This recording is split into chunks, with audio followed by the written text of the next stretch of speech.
హల్లెలూయా. మన ప్రభువును రక్షకుడైన యేసుక్రీస్తు అతి దివ్యమైనటువంటి నామములో చేరవలసిన మీ అందరికీ కూడా నా హృదయపూర్వక వందనాలు తెలియజేస్తున్నాను. ప్రాముఖ్యంగా ఈరోజు ఒక ప్రాముఖ్యత ఉన్నది. తల్లుల ఆదివారము. తల్లులు అనేటువంటి మీ అందరికీ కూడా హ్యాపీ మదర్స్ డే.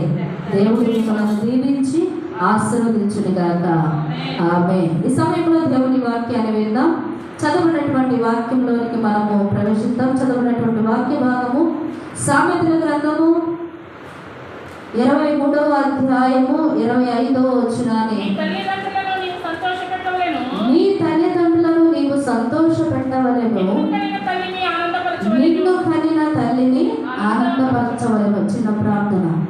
మహాగణుడ, పరిశుద్ధుడ, ప్రేమామయుడ, కృపా సత్య సంపూర్ణ కలిగిన మా దేవ, నీ నామానికి వందనాలు తండ్రి. పరిశుద్ధ దినాల దేవా, నీ సన్నిధిలో మమ్మల్ని ఈ రీతిగా తండ్రి నిలబెట్టుకొని నిన్ను స్తుతించడానికి ఇచ్చిన గొప్ప ధన్యతను బట్టి నీకు వందనాలు. ఈరోజు తండ్రి మదర్స్ డేని మేము జ్ఞాపకం చేసుకొని అయ్యా ప్రతి ఒక్క తల్లిని మీరు దీవించి ఆశ్రయించమని ప్రార్థన చేస్తున్నా. నిలబడి ఉన్నది నేనైనప్పటికీ కూడా నాతో మీరు మాట్లాడమని అడుగుతున్నాం. నీ సన్నిధిలో కూర్చున్నటువంటి బిడ్డలతో మీరు మాట్లాడండి. వినగల చెవులను, గ్రహించగల మనస్సును, వాక్యానుసరంగా నడుచుకునేటువంటి భాగ్యములు నాకు, మాకు, అందరికీ కూడా మీరు అనుగ్రహింపచేయమని యేసుక్రీస్తు నామములో అడుగుచూ ప్రార్థన చేస్తున్నాం తండ్రి. ఆమేన్, ఆమేన్, ఆమేన్. హల్లెలూయా, హల్లెలూయా, హల్లెలూయా. ప్రభునందు ప్రియమైనటువంటి దేవుని సంగమా, దేవుని బిడ్డలారా, ఈరోజు తల్లుల ఆదివారము. Happy mother's day. ఇది ఎలా ప్రారంభమైందో తెలుసు కదండి. ఎవరు ప్రారంభం చేశారు అని మనము ఆలోచన చేసినట్లయితే అన్నయం జర్రీస్ అన్నటువంటి స్త్రీ ఈ మదర్స్ డేను ప్రారంభం చేయడం జరిగి ఉన్నది.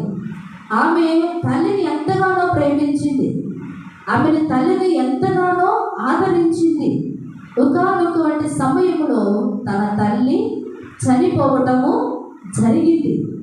చనిపోయినప్పుడు ఆ జ్ఞాపకార్థ కూటములో ఆమె తల్లిని గుర్తు చేసుకొని పూలతో ఆమె తల్లిని గౌరవించినట్లుగా మనం చూస్తూ ఉన్నాం. ఆనాడు ఉన్నటువంటి అమెరికా ప్రెసిడెంట్ అయినటువంటి వుడ్రో విల్సన్ గారు మే నెల 2వ ఆదివారము తల్లుల ఆదివారంగా వారు ప్రకటించడం జరిగి ఉన్నది.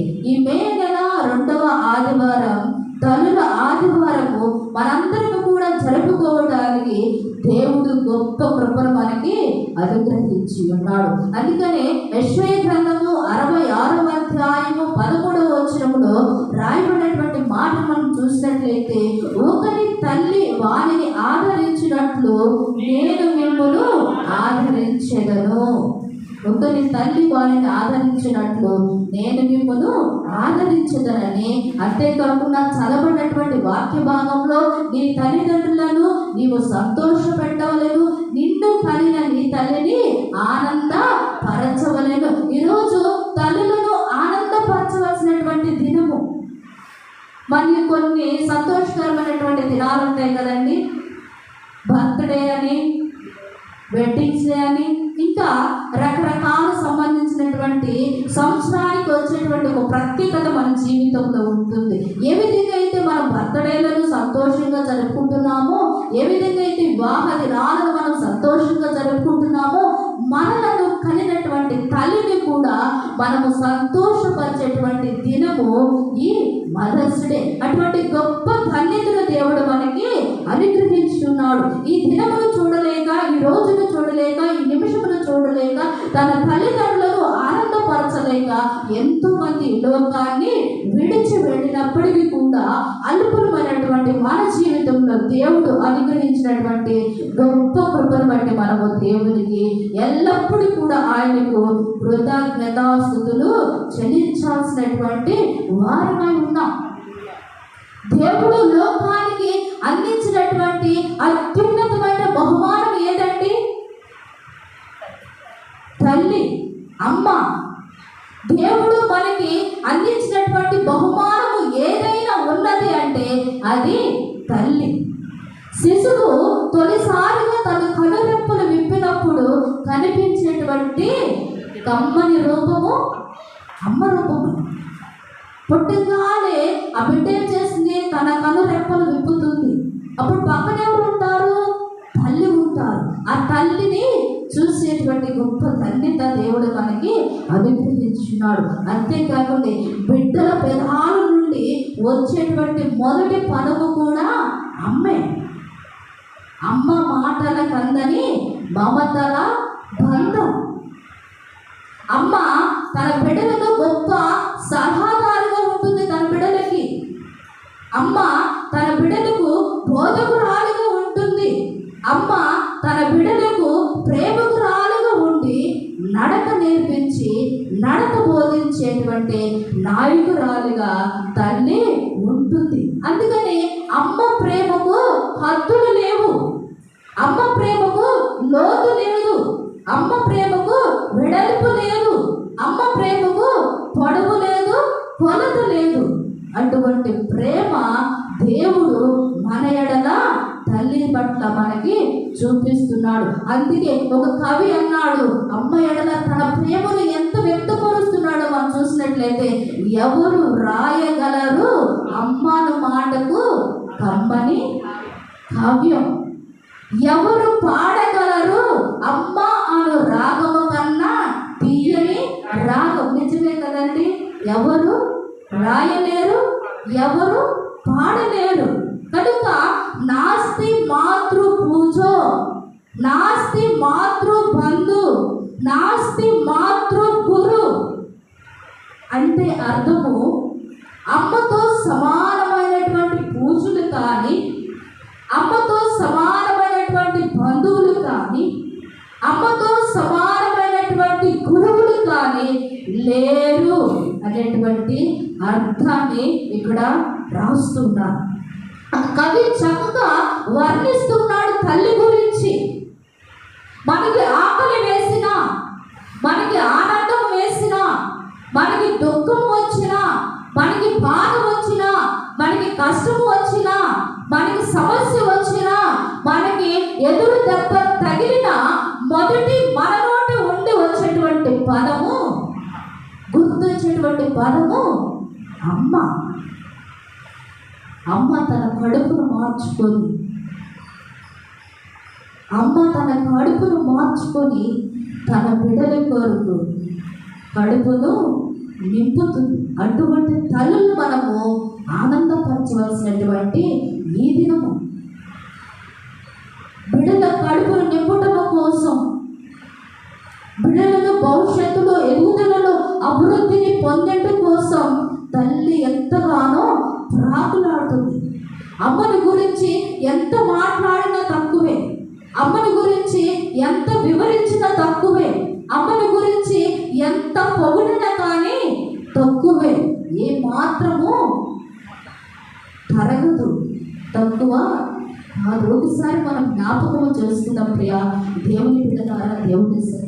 ఈరోజు మనము దేవుని సన్నిధిలో ఒక తల్లిగా మనము పిలువబడుతున్నామంటే మనల్ని కన్నటువంటి తల్లిని మనము జ్ఞాపకం చేసుకుందాం. తల్లి కడుపులో ఉన్నటువంటి బిడ్డ అడ్డం తిరిగినప్పుడు ఏం చేస్తుందండి? ప్రాణం పోస్తుంది కదా. తను ఏమైనప్పటికీ కూడా, తన చనిపోయినప్పుడు కూడా నా బిడ్డ బ్రతకాలి, నా బిడ్డ ఈ భూమి మీద జన్మించాలి, నా బిడ్డ ఒక క్రొత్త జీవితాన్ని ప్రారంభించాలి, ఒక సృష్టిలో నా బిడ్డ ప్రవేశించాలి అని కడుపులో ఉన్నటువంటి బిడ్డ అడ్డము తిరిగినప్పటికీ తన ప్రాణము పోసి తన బిడ్డను బ్రతికించుకుంటుంది. అదే బిడ్డ మరలా పెద్దయ్యి తనకు ఎదురు తిరిగినప్పుడు ఎంతో బాధపడుతుంది. అందుకనే తల్లి ప్రథమ గురువు అన్నారు. అందరికంటే గౌరవించదగినటువంటి వ్యక్తి ఎవరైనా ఉన్నారు అంటే అది తల్లి. ఒకరి తల్లి తన బిడ్డలను చక్రవర్తి చేయగలదు, ఒక తల్లి తన బిడ్డలను ఉన్నత స్థితిలో ఉంచగలదు, ఒక తల్లి తన బిడ్డలను ఉన్నత హోదాలో ఉంచగలదు, ఒక తల్లి తన బిడ్డలను ఒక గొప్ప స్థాయికి తీసుకెళ్ళగలదు. అదే తల్లి తన బిడ్డలను కూడా నాశనము చేయగలదు. స్త్రీ కొవ్వొత్తిలా కరిగిపోతూ తన బిడ్డలకు వెలుగునిస్తుంది. వెలుగు ఇవ్వటానికి తన కొవ్వొత్తిలా కరిగిపోతుంది. కొవ్వొత్తు మనకు తెలుసు కదండి, అది మనకి వెలుగు ఇవ్వాలంటే అది కరిగిపోవాలి. అది కరిగిపోతే మనకు వెలుగు వస్తుంది. అంటే తల్లి తాను కొవ్వొత్తిలా కరిగిపోయి తన బిడ్డల జీవితానికి వెలుగునివ్వాలని ఎంతగానో ప్రయత్నిస్తూ ఉంటుంది, ప్రాయత్తపడుతుంది, ప్రాధేయపడుతుంది. అందుకనే పొరుటి నొప్పులు మనకు తెలుసు కదా, తల్లినటువంటి వారందరూ కూడా తెలుసు. పొరుటి నొప్పులు, భరించరానటువంటి నొప్పులు, అవి భరించలేం, మరొక జన్మెత్తి పుట్టాలి. అటువంటి నొప్పులను భరించి తన కడుపును చీల్చుకొని పుట్టడానికి ఒక గొప్ప ధన్యతను దేవుడు మనకి అనుగ్రహించినాడు. తన కడుపు నిండా తినకుండా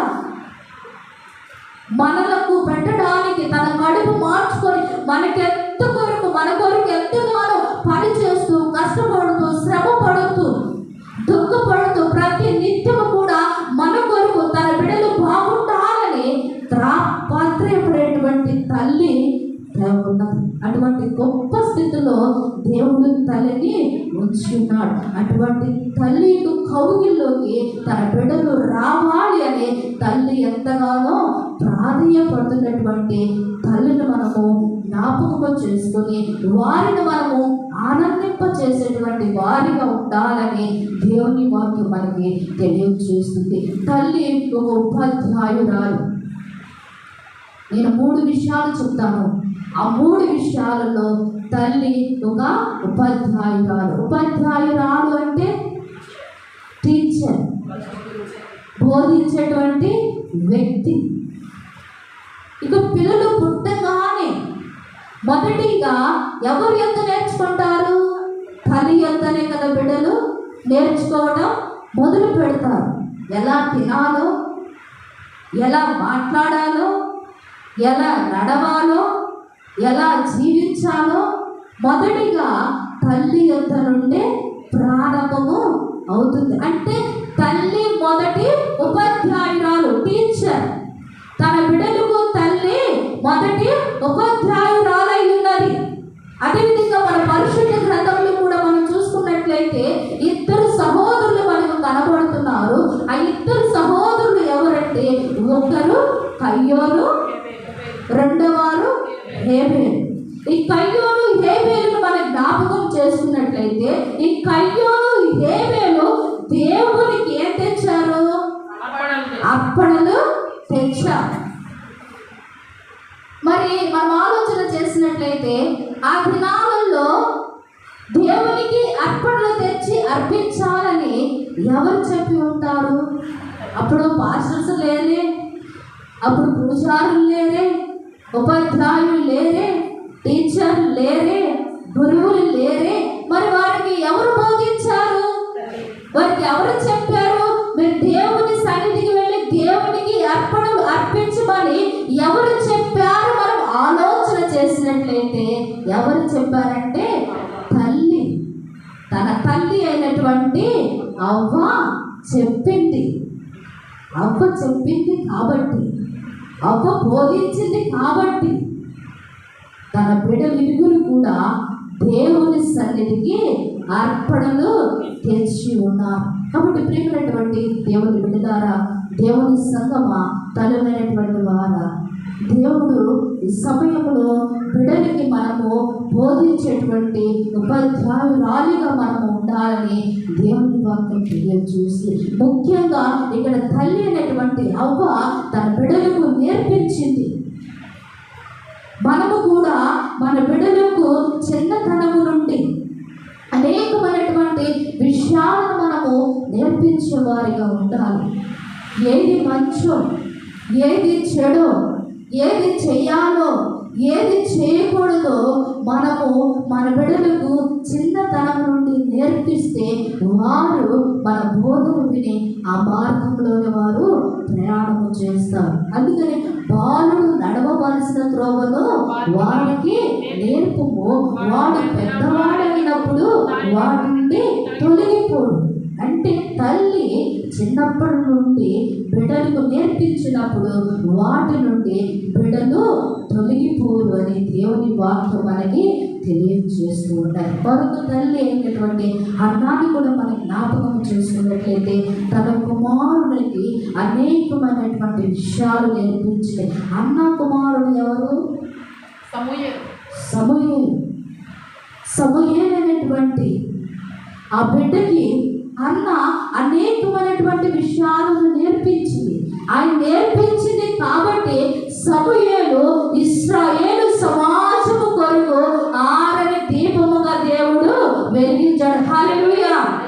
ఎప్పుడైతే తల్లి తన కుమారుడికి నేర్పించిందో ఇలా ఉండాలి, ఇలా జీవించాలి, ఇలా మాట్లాడాలి, ఇలా ప్రవర్తించాలి, ఇలా నడవాలి, ఇలా బ్రతకాలి అని తన తల్లి సమూయేలుకి ఏ విధంగా అయితే నేర్పించిందో దేవుడు సమూయేలును ఇశ్రాయేలు ప్రజలుగా ఆరని దీపముగా దేవుడు వెలిగించాడు. ఒక సామాన్యమైనటువంటి వ్యక్తి, ఒక సామాన్యమైనటువంటి మనుషుడు దేవాలయంలో పనివారిగా ఉన్నటువంటి తన జీవితంలో ప్రారంభించినటువంటి సమూయేలు దేవుని కృపలో తన తల్లి అన్న కన్నీటి ప్రార్థన ద్వారా గొప్ప యాజకుడిగా, గొప్ప ప్రవక్తగా, గొప్ప న్యాయాధిపతిగా దేవుని మహిమ కొరకు జీవించాడు. అన్న తన కొడుకు దేవుని కోసం ఏమి చేయగలడో అని ఆలోచించింది, కానీ తన కొరకు ఏమి చేయగలడో అని ఆమె ఆలోచన చేయలేదు.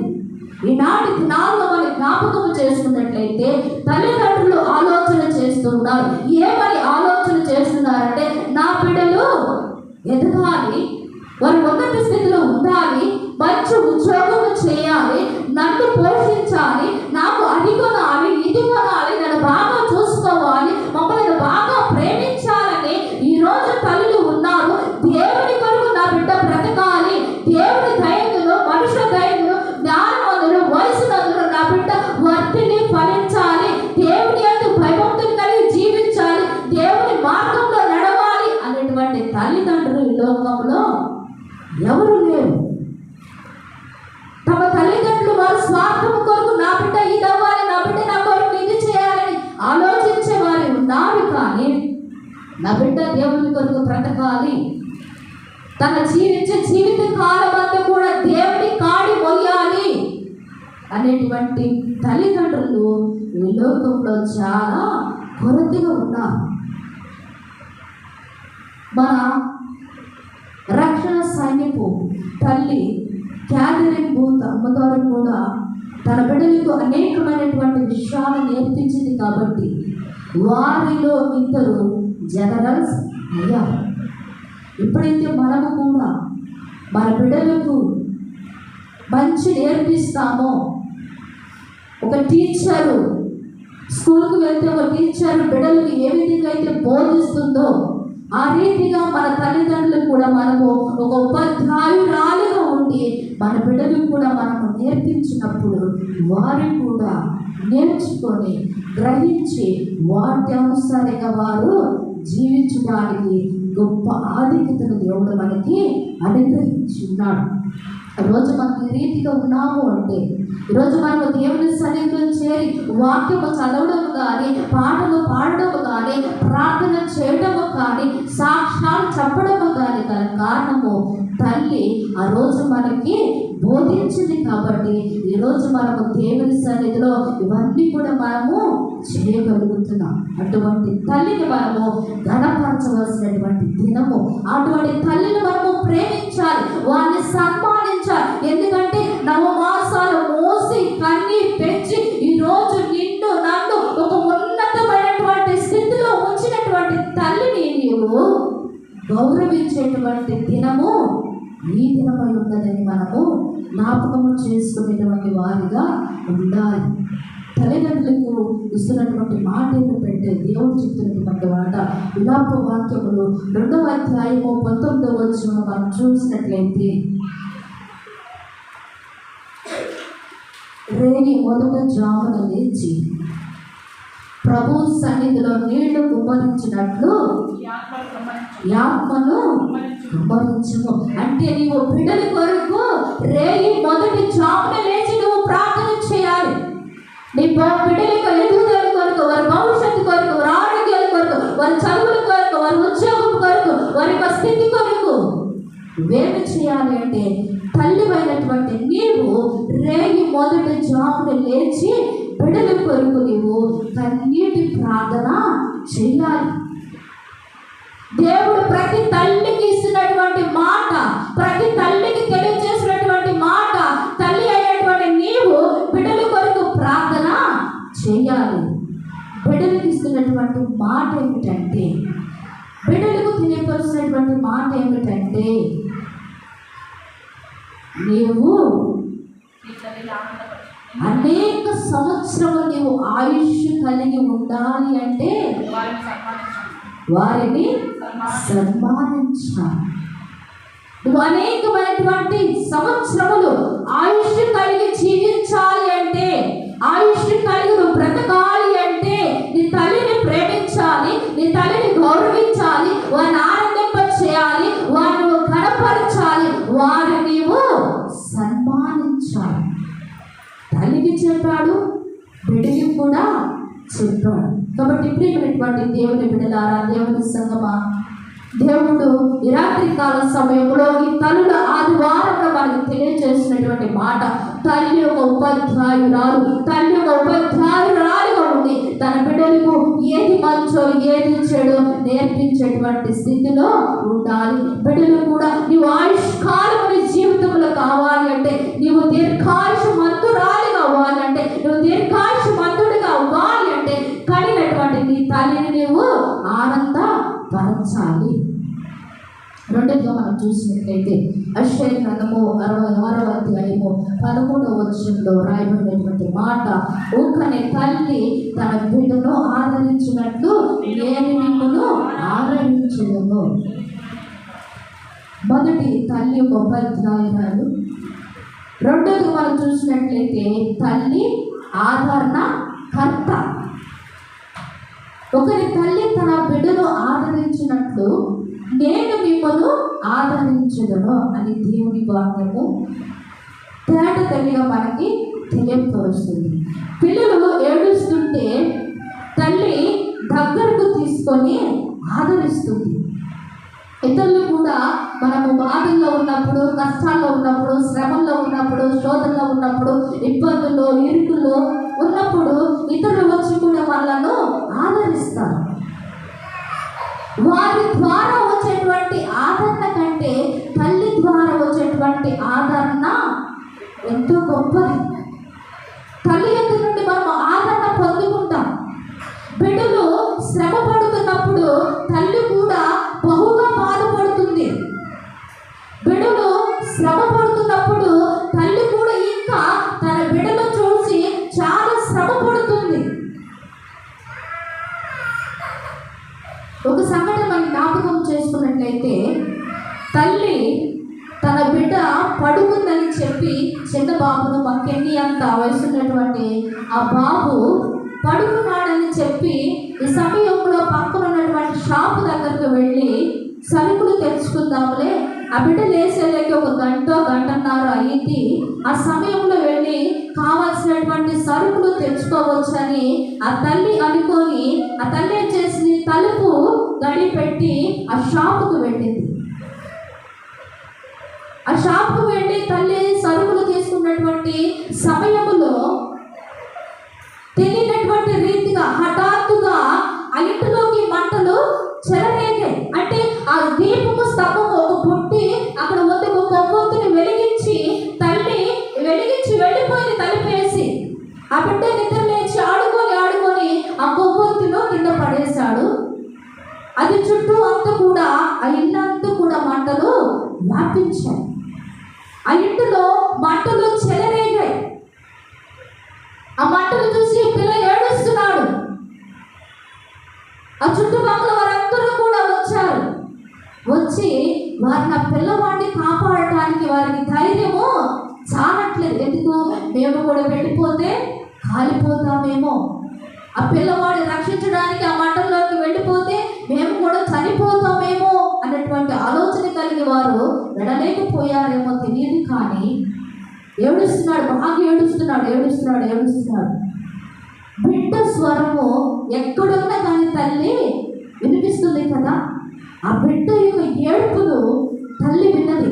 ఆ సరుకులన్నీ కూడా పక్కన పెట్టేసి వాటన్నిటిని కూడా విడిచిపెట్టి పరుగున తన కుటుంబానికి వచ్చింది, తన గృహము దగ్గరకు వచ్చి కాలిపోతున్నటువంటి ఆ ఇంటిలోనికి వెళ్ళి తన బిడ్డలను రక్షించుకోవాలనేటువంటి ఆతృతతో, ఆవేశముతో వెళ్ళింది. తన బిడ్డను గట్టిగా కౌగులించుకుంది, తిరిగి వచ్చింది. ఏం జరిగిందో తెలుసా? ఆ తల్లి ఆ మంటలో కాలిపోయింది, కానీ బిడ్డకి ప్రాణం పోసింది. ఆ బిడ్డకు ఆదరణ ఇచ్చింది, ఆదరణ కలుగు చేసింది. ఒకసారి మనం ఊహించుకుందాం, ఒకసారి మనం ఆలోచన చేసుకుందాం. ప్రియ దేవుని బిడ్డలారా, ఈరోజు అలా ఉన్నారా తల్లిలు? తన బిడ్డల కొరకు మరణిస్తూ ఉన్నారా? తన బిడ్డల కొరకు కష్టపడుతున్నారా? ఎంత స్థితి, ఎంతగా ఆ యొక్క సంఘటన మనకి జ్ఞాపకం చేసుకున్నట్లయితే, తాను కాలిపోయి తన బిడ్డకు ప్రాణము పోసింది. మన తల్లులు కూడా దినాలలో మనము మన కడుపు నింపడానికి వారెంతగానో పస్తులు పడ్డారు, వారెంతగానో బాధపడ్డారు. వారు రోజు పడినటువంటి బాధ ఈరోజు మనము సంతోషంగా ఉండటానికి. కాబట్టి ఓదార్పు, ఆమె కనికరాన్ని వర్ణించలేము. తన బిడ్డను రక్షించుకోవడానికి, తన బిడ్డను కాపాడుకోవడానికి ఆమె ఆదరణ ఇచ్చింది. చాలా మంది తల్లిదండ్రులు వారి బిడ్డల కొరకు వారి ప్రాణాలు కూడా త్యాగం చేస్తున్నారు. వివాహం అయింది, ఒక కొత్త జంటకు వివాహము జరిగింది. వివాహము జరిగినప్పుడు భార్య యొక్క బర్త్డే, పుట్టినరోజు వచ్చింది. తన భర్తను అడుగుతుంది, అయ్యా వివాహం అయిన మొదటి సంవత్సరంలోనే నా పుట్టినరోజు వచ్చింది, నువ్వేమి గిఫ్ట్ ఇస్తావు, ఏ బహుమతి ఇస్తావు అని తన భార్య భర్తను అడిగింది. కొత్త అయినాక పెళ్ళి అయినటువంటి కొత్త కదండి, ఏది అడిగినా కానీ ఇచ్చేస్తారు. నువ్వేది కావాలో అది అడుగు, నేను నీకు ఇస్తాను అని అన్నప్పుడు, నిజంగా నువ్వు నాకు కావాలి అన్నది నువ్వు ఇస్తావా అంటే, వేది అడిగినా కానీ నేను ఇస్తాను అన్నప్పుడు అవేమందో తెలుసా? నీవు నాకు ఇచ్చేటువంటి బహుమానం ఏదంటే, నీ తల్లే గుండె నాకు కావాలి, అదే నీవు నాకు ఇచ్చేటువంటి బహుమానము అని చెప్పినప్పుడు, ఏ పిచ్చిదానా, నా తల్లి నాకు 9 మాసాలు మోసి కని పెంచి ఈ స్థితిలో ఉంచి నేను వివాహం చేసుకునేటువంటి గొప్ప స్థితిని కలిగించినటువంటి నా తల్లి నువ్వు గుండెను అడుగుతావా అని ఆ కుమారుడు అన్నా. సరేనమ్మా ఇస్తాను అని తన తల్లి దగ్గరికి వెళ్ళాడు. తన తల్లి దగ్గరికి వెళ్ళి తల్లితో అంటున్నాడు, అమ్మా నీ కోడలు నన్ను ఒక బహుమానం అడిగింది, ఆ బహుమానం నేను ఇవ్వాలనుకుంటున్నాను, ఇవ్వమంటావమ్మా అంటే, ఇవ్వు నాన్న, ఇవ్వమ్మా, మీ సంతోషమే నా సంతోషము కదా, మీరు ఆనందంగా ఉంటే నేను కూడా ఆనందంగా ఉంటాను కదా, ఇవ్వు నాన్న. కోడలు ఏమడిగితే అది నువ్వు ఇవ్వు, కాదనకు. తన పుట్టినరోజు నువ్వు దుఃఖపెట్టకు, తన పుట్టినరోజు నువ్వు సంతోషపెట్టు అని అన్నప్పుడు, అమ్మ నేను నిన్ను ఒక మాట అడుగుతాను, నువ్వేమనుకోబాకమ్మా, నా భార్య ఏ బహుమానం అడిగిందంటే నీ గుండెనే కావాలని అడిగిందమ్మా అన్నప్పుడు, ఆ తల్లి నేను ఇవ్వను, కాదు, కుదరదు, లేదు, నేను ఎందుకు ఇవ్వాలి అన్నా. సరే నాన్న సంతోషంగా తీసుకొని తన బిడ్డ కొరకు తన ప్రాణమును, తన గుండెను త్యాగం చేసి. ఎంత గొప్ప తల్లి మన తల్లి, ఎంత గొప్ప తల్లులు మన తల్లులు. అటువంటి తల్లులు ఈరోజు మనం ఏం చేస్తున్నామంటే వృద్ధాశ్రయంలో పడేస్తున్నాం.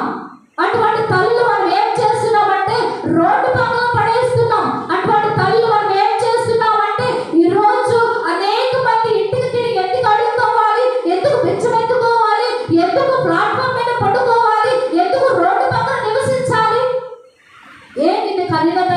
చూడలేవా? నేను 9 మాసాలు మోసిన తల్లి నువ్వు చూడలేవా? చూడటంలా. 9 మాసం మోసి ప్రయోజకులను చేసిన కన్న బిడ్డలే నిన్ను వెలివేసిన. 9 మాసం మోసి ప్రయోజకులను చేసిన కన్న బిడ్డలే నిన్ను వెలివేసిన. తన గర్భములు చాపి తొలిమి వచ్చు వరకు నిన్నెత్తుకొని ఆగాడిని ప్రేమ. వేదనంత తొలగించను ప్రేమ. ప్రేమ ఇది యేసు ప్రేమ. ప్రేమ ఇది తండ్రి ప్రేమ. ప్రేమ ఇది ప్రాణమిచ్చిన ప్రేమ. కలువరి ప్రేమ. 9 మాసాలు మోసి కని పెంచినటువంటి ఆ తల్లి ప్రేమను మనము వృద్ధాశ్రమలు పడేస్తూ, ఎందుకు ఇన్ని వృద్ధాశ్రమలు ఉన్నాయి అంటే కనినటువంటి బిడ్డలు చూడలేక, వారు పెట్టే కష్టములు భరించలేక, వారి తిట్టే తిట్టులు సహించలేక, ఓర్చుకోలేక వృద్ధాశ్రమలు ఏర్పడ్డాయి. అందుకని దేవుడు అన్ని చోట్ల ఉండలేక తల్లిని సృష్టించాడు. మరి మనల్ని ఇంత స్థితిలో ఉంచినటువంటి తల్లిని మనము ఆనందపరిచేవారిగా ఉండాలి, కానీ దుఃఖపరిచేవారిగా మన జీవితంలో ఇప్పుడు ఎప్పుడు కూడా మనము ఉండకూడదు. తల్లి మనలను ఆదరిస్తుంది. ఏ సమయంలో నువ్వు తల్లి ఇంటికి వెళితే ఆ సమయంలో తల్లి నిన్ను హక్కును చేర్చుకొని ఆదరిస్తుంది. అటువంటి తల్లిని నువ్వు గణపరచవలసినటువంటి స్థితిలో ఉండాలని తెలియజేస్తున్నారు. 3ది తెలియజేస్తున్నారు. సామెతల గ్రంథము 31వ అధ్యాయము 26 నుండి 27 వచనాలు గల వాక్యాలు. తన నోరు తెరుచును, గొప్పగల ఉపదేశము ఆమె బోధించును. ఆమె తన ఇంటి వారి నడతలను బాగుగా కనిపెట్టును. చాలండి. 3వదిగా మనం జ్ఞాపకం చేసుకున్నట్లయితే తల్లి ఒక సలహాదారు. తల్లి ఒక సలహాలు ఇస్తుంది తన బిడ్డలకి. తన బిడ్డలకు మంచి సలహాలు, ఎలా మాట్లాడాలో, ఎలా నడవాలో, ఎలా జీవించాలో మంచి సలహాలు తల్లి ఇస్తూ ఉంటుంది, ఆ బిడ్డలకు నేర్పిస్తూ ఉంటుంది. అంతేకాకుండా చెడ్డ సలహాలు కూడా చెప్పేటువంటి తల్లులు ఈ లోకంలో ఉన్నారు. ఈ లోకంలోనే కాదు, పరిశుద్ధ గ్రంథంలో కూడా ఉన్నారు. ఒక సలహా ఇచ్చినటువంటి తల్లిని మన పరిశుద్ధ గ్రంథంలో జ్ఞాపకం చేసుకున్నట్లయితే యోహాను సువార్త 2వ అధ్యాయంలో మనం చూసినట్లయితే అక్కడ కానానులో వివాహము జరుగుతుంది. ఆ జరుగుతున్నట్టు వివాహంలో ద్రాక్షారసము అయిపోయింది. ద్రాక్షారసము అయిపోయినటువంటి సమయంలో తల్లి తన బిడ్డకు తెలియచేస్తుంది. ఎవరు తల్లి, ఎవరు బిడ్డ? మరియమ్మ తల్లి, యేసయ్య బిడ్డ. మరియమ్మ తన కుమారుడైనటువంటి యేసయ్యకు తెలియచేస్తుంది. ద్రాక్షారసము అయిపోయిందని ఒక సలహా ఇస్తుంది కదండి. ఒక సలహా తన కుమారుడికి ఇస్తుంది. ఎప్పుడైతే తల్లి తన కుమారుడికి ఒక సలహాలు ఇచ్చిందో అక్కడ ఏం జరిగింది? ఒక అద్భుతము జరిగింది. ఒక అద్భుతము జరిగింది. మన తల్లి చెప్పేటువంటి సలహాలు మనం తీసుకోవాలి. ఏంటి నువ్వు నాకు చెప్పేదిలే. ఇప్పుడు సిచ్యువేషన్ ఎలా ఉందో తెలుసా? పిల్లలు తల్లి పిల్లల్లో ఉన్నాడు. ఏంటి నువ్వు నాకు చెప్పేది? ఏంటి నువ్వు నాతో మాట్లాడేది? ఏంటి నువ్వు నన్ను చేయమనేది? అటువంటి స్థితిలో పిల్లలు ఉన్నారు. ప్రియమైనటువంటి దేవుని బిడ్డలారా, యవనస్తులారా, దేవుడు ఈ సమయంలో మనకు తెలియజేసినటువంటి మాట, నీ తల్లి నీకు ఒక సలహాదారిగా ఉన్నది. నీవు తల్లి చెప్పేటువంటి ప్రతి మాటను నువ్వు గ్రహించు. మన తల్లిని చెప్పేది మంచిదే, మంచిగా చెప్తారు. ఆ మంచిని నీవు గ్రహించి వాటనుసారంగా నువ్వు జీవించాలి. ఒకవేళ తల్లి చెప్పేటువంటి మంచి నువ్వు తీసుకోకపోతే చివరికి నష్టపోయేది మనమే. తల్లి అయ్యా నువ్వు ఇలా జీవించు, ఇలా బ్రతుకు, ఇలా నడువు, ఇలా మాట్లాడు అని తల్లి మనకి ఎన్నో మంచి మాటలు చెబుతుంది. ఏంటమ్మా నువ్వు నాకు చెప్పేది అని మన ఇష్టానుసారంగా మనము మాట్లాడితే, మన ఇష్టానుసారంగా మనం బ్రతికితే, మన ఇష్టానుసారంగా మనము ప్రవర్తిస్తే ఒక దినాన మనకు ఉన్నది. ఆ దినము తీర్పు దినము. ఆ దినము తీర్పు దినము ఉన్నది. నీ తల్లి నీకు సలహా చెప్పినప్పుడు ఆ సలహాను తీసుకొని నువ్వు ముందుకు వెళ్ళాలి. ఇక్కడ యేసయ్య కూడా తన తల్లి సలహా తీసుకున్నాడు. ఏంటమ్మో నాకు చెప్పేది, నాకు తెలుసులే, ఆ ద్రాక్ష రసము అయిపోయిందిలే, ఏం చెయ్యాలో నాకు తెలుసులే. యేసయ్య అన్నాడా? అనలా. నా సమయం ఇంకా రాలేదమ్మా. తన తల్లికి సలహా ఇచ్చింది కాబట్టి అక్కడ ఒక అద్భుతం జరిగింది. నీ జీవితంలో కూడా కార్యము జరగాలి అంటే, నీ జీవితంలో కూడా అద్భుతాలు జరగాలి అంటే నీవు నీ తల్లి చెప్పేటువంటి మాటను నువ్వు శ్రద్ధగా వినాలి. నీ భవిష్యత్తు కోసం వారికి అనేకమైనటువంటి సలహాలు ఇస్తారు. నీ ఎదుగుదల కోసము వారు అనేకమైనటువంటి సలహాలు ఇస్తారు. తల్లులు వచ్చేటువంటి సలహాలు నీవు తీసుకుంటే బాగుపడతావు. బాగుపడాలని వారు మనకు సలహా ఇస్తారు. కాబట్టి ప్రియమైనటువంటి దేవుని సంగమా, సలహాలు ఇస్తారు, వాటిని మనము మర్చిపోకూడదు. అందుకని సామెతల గ్రంథంలో 1వ అధ్యాయం 8వ వచనం, నా కుమారుడా నీ తండ్రి ఉపదేశమును ఆలకించుము, నీ తల్లి చెప్పే బోధను త్రోసివేయకుము. తల్లి మంచి కొరికి చెబుతుంది, ఆ మంచిని మనము త్రోసివేయకూడదు. తల్లి మంచి కోసమే మనకు ఉపదేశిస్తుంది, ఆ బోధిస్తుంది. ఆ మంచిని మనము పోగొట్టుకోకూడదు. కాబట్టి తల్లి మనకి ఇచ్చేటువంటి సలహాలను బట్టి మనము వారిని గౌరవించే వారికి మన జీవితంలో మనము కలిగి ఉండాలి. చివరిగా ఒక మాట చెప్పి వాక్యాన్ని నేను ముగిస్తాను.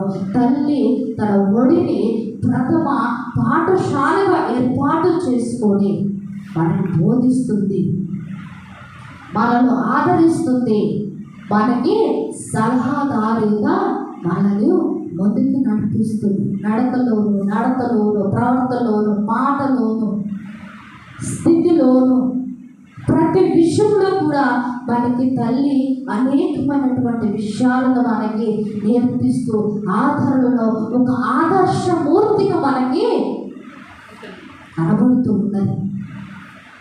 ఒక గ్రామంలో ఒక తల్లి ఉన్నది. ఆ తల్లికి 3 బిడ్డలు. ఆ 3 బిడ్డలకు వివాహం చేసింది. వివాహం చేసినటువంటి ఆ బిడ్డలు మంచిగా సెటిల్ అయ్యారు. వారి ఉద్యోగాలు బట్టో, వారికి ఉన్నటువంటి ఆస్తులు బట్టో, అంతస్తులు బట్టో ఆ 3 కూడా బాగా స్థిరపడిపోయారు. తల్లిని విడిచి వారు వేరే వేరే రాష్ట్రాలలో, వేరే వేరే దేశాలలో వారు నివసిస్తూ ఉన్నారు. వేరు వేరే ప్రాంతాలలో వారు ఉంటూ ఉన్నారు. ఒక దినాన్ని వారు సడన్గా ఒక వార్తను వినాల్సి వచ్చింది. ఏమి ఆ వార్త అంటే, తన తల్లి మరణించినటువంటి వార్తను వారు విన్నారు, వచ్చేసారు. అప్పుడు ఒక కుమారుడు తన తల్లిని ఆనందపరచాలని, ఇంకేం ఆనందపరుస్తాడు చనిపోయిన తర్వాత? ఆ కుమారుడు అంట తన తల్లిని ఆనందముతో గౌరవించాలని ఖరీదైనటువంటి పూలు, ఏ పూలు? ఖరీదైనటువంటి పూలను తీసుకొచ్చి సమాధి పెట్టికి అలంకరించి తన దేహానికి పెట్టి సంతోషపరుస్తున్నాడంట. రెండో కుమారుడు ఏం చేశాడంటే, తన తల్లిని సంతోషపరచాలని ఒక డైమండ్ తీసుకువచ్చి తన తల్లికి అలంకరించాడు.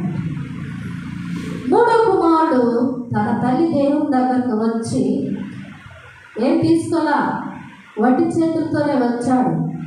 వట్టి చేతులతో వచ్చి తన తల్లికి వందనము చెప్పి తన దేహానికి గాయపరుచుకొని తన దేహంలో కారుతున్నటువంటి ఆ రక్తము తల్లి పైన వ్యక్తపరచు, అంటే తన ప్రేమను చనిపోయినటువంటి తన తల్లి పైన వ్యక్తపరిచాడు. యేసుక్రీస్తు ప్రభువారు కూడా అంతే కదండి, తన రక్తాన్ని ధారపోసాడు మన కొరకు. తన రక్తాన్ని ధారపోసి తన ప్రేమను వెల్లడిపరిచాడు, తెలియపరిచాడు. ఈనాడు నీవేమి చేస్తున్నాం? ఈనాడు మనమేమో చేస్తున్నాం? బ్రతికి ఉన్నప్పుడు ఖరీదైనటువంటి పూలతో తల్లిని సంతోషపెట్టలేదే. బ్రతికి ఉన్నప్పుడు డైమండ్ రింగుతోను డైమండ్ చైన్తోను తల్లిని సంతోషపెట్టలేదే. చనిపోయినప్పుడు ఖరీదైనటువంటి పూలతో ఖరీదైనటువంటి డైమండ్తో ఈ తల్లిని ఆనందపరిస్తే ఆమె తీసుకోగలదా? లేదు. ఈ తల్లి బ్రతికి ఉన్నప్పుడే తల్లి విలువ తెలియదంట. చనిపోయినప్పుడే తల్లి విలువ తెలుస్తుంది. కాబట్టి ప్రియమైనటువంటి దేవుని బిడ్డలారా, తల్లిదండ్రులైనటువంటి దేవుని సంగమా, దేవుని తెలియజేసినటువంటి బిడ్డలకైనా తల్లికైనా తండ్రికైనా దేవుడిని తెలియజేసినటువంటి మాట, బ్రతికి ఉన్నప్పుడే కలిగినటువంటి తల్లిని నువ్వు ఆనందపడవచ్చు. ఇక్కడే ఒక సంఘంలో మేము పరిచయం చేసినప్పుడు ఒక ఆయన తన తల్లి చనిపోయినప్పుడు తల్లిని బాగా చూసుకోలేదంట. ఆ తల్లి చనిపోయిన తర్వాత ఒక సమాధి ఏర్పాటు చేసి సమాధి కట్టిస్తారు కదా, ఆ సమాధి దగ్గరకు రోజు పొద్దున్నే లేచి ఆ సమాధి దగ్గరకు వెళ్ళి ఆ సమాధికి దండం పెట్టుకొని ప్రార్థన చేసుకొని వస్తాడంట. బ్రతికున్నప్పుడు ఇది చేయొచ్చు కదా, నీ తల్లి కొరకు ప్రార్థించవచ్చు కదా, నీ తల్లిని ప్రేమగా చూసుకోవచ్చు కదా, నీ తల్లిని గౌరవపరచవచ్చు కదా, నీ తల్లిని ఆనందింపవచ్చు కదా. అందుకని తల్లి బ్రతికి ఉన్నప్పుడు తల్లి విలువ తెలియదంట. తల్లి చనిపోతేనే తన విలువ తెలుస్తుంది. కాబట్టి ఈ తల్లిలో ఆదివారాన్ని మనము సంతోషంగా జరుపుకోవాలి. మనల్ని తగినటువంటి తల్లిని మనము ఆనందపరిచే వారిగా ఉండాలి, కానీ దుఃఖపరిచే వారిగా ఉండకూడదు. ఈ తల్లిని నువ్వు ఏ రీతిలో గౌరవిస్తున్నావు? నీ తల్లిని నువ్వు ఏ రీతిలో సన్మానిస్తున్నావు? నీ తల్లిని నువ్వు ఏ రీతిలో ప్రేమిస్తూ ఉన్నావు? ఒకసారి ఆలోచించే. మనము బాధల్లో ఉన్నప్పుడు ఆదరణకర్తగా ఉంటుంది మన తల్లి. మనకు అనేక విషయాలు నేర్పించేటువంటి బోధకురాలిగా ఉంటుంది తల్లి. మనల్ని చక్కని మార్గంలో నడిపించడానికి ఒక సలహాదారిగా ఉంటుంది మన తల్లి. అటువంటి తల్లిని మనము ఏ రీతిగా గౌరవిస్తున్నామో ఆలోచన చేద్దాం. ఒక మహాత్మా గాంధీ గారు ఒక మాట అన్నారు, ఏమిటంటే భారతదేశంలో ఉన్నటువంటి తల్లులు యథార్థంగా తమ బాధ్యతను వహిస్తే భారతదేశానికి ఎలాంటి సమస్యలు రావంట. నిజమే, తల్లినటువంటి మన బాధ్యతను బిడ్డల పట్ల జరిగించాలి.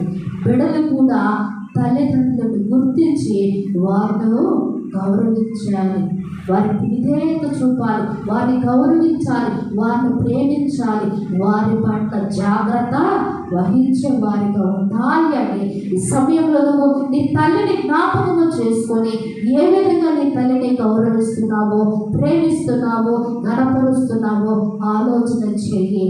దేవుడు మనలను, మన కుటుంబాన్ని, మన తల్లిదండ్రులను దేవుడు దీవించి ఆశీర్వదించునుగాక. ఆమేన్. హల్లెలూయా.